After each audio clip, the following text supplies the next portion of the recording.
When my nephew graduated, I bought him a new laptop and paid his college deposit out of my own pocket. At the party, my brother raised his glass and said, "Let's hear it for the ATM of the family, Uncle Mike." The room burst into laughter. Then he smirked and added, "Relax. He's used to paying for what he'll never have, a family of his own." Even my nephew chuckled. I just looked around and said, "Good luck getting another cent." 2 weeks later, I did something they weren't ready for. Yesterday, he showed up at my door. "Please, man, I'm begging you. Let's hear it for the ATM of the family, Uncle Mike." The clinking of glasses rang out across the backyard. Laughter, full-bodied, thoughtless laughter. My brother Jared was red in the face from the beer and the glory of the moment. He wasn't done. He raised his glass higher. "Relax. He's used to paying for what he'll never have, a family of his own." Even my nephew chuckled. I didn't. I looked around at the sea of familiar faces.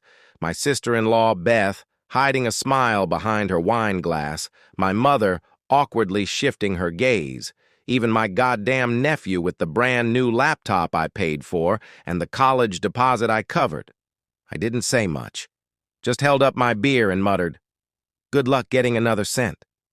I'm Mike Rayner, 33, single, no kids, never married, never really close. I work in IT security for a mid-size firm in Denver. I like silence, predictability, and dogs that don't bark too much.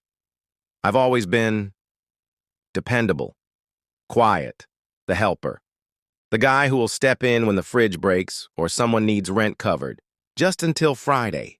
I didn't expect applause. I didn't expect loyalty. But I didn't expect this kind of humiliation either. That night I left the party early, drove home with my jaw tight, the radio off, and something slow burning in the center of my chest. There's Jared, 36, loud, charming when it suits him, selfish when it counts. Always been Mom's favorite. Beth, his wife. Sharp, strategic, sees everything, says nothing unless it benefits her. Eli, my nephew, 18. Just graduated, not a bad kid but spoiled.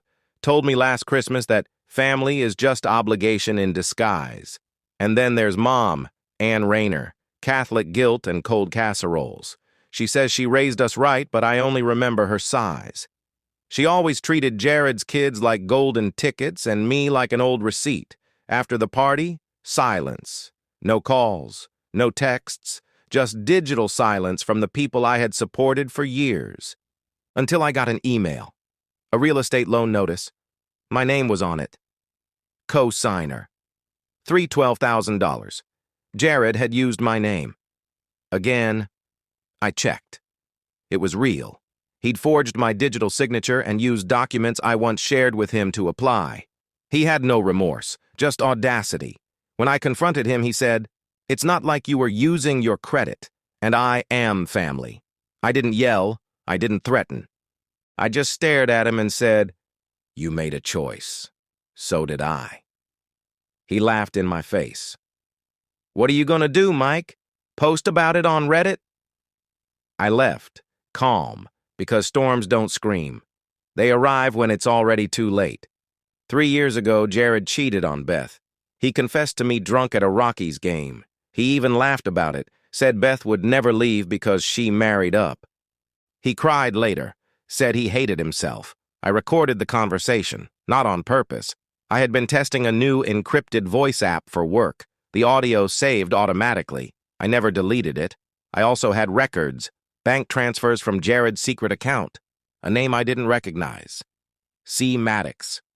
Monthly payments. I hired a PI last month.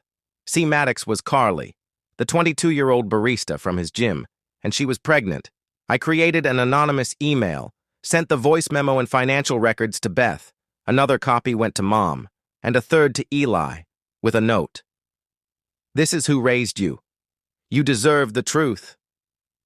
Then I sat back. Silence for 2 days. Then a flurry. Missed calls, emails, blocked numbers unblocking themselves.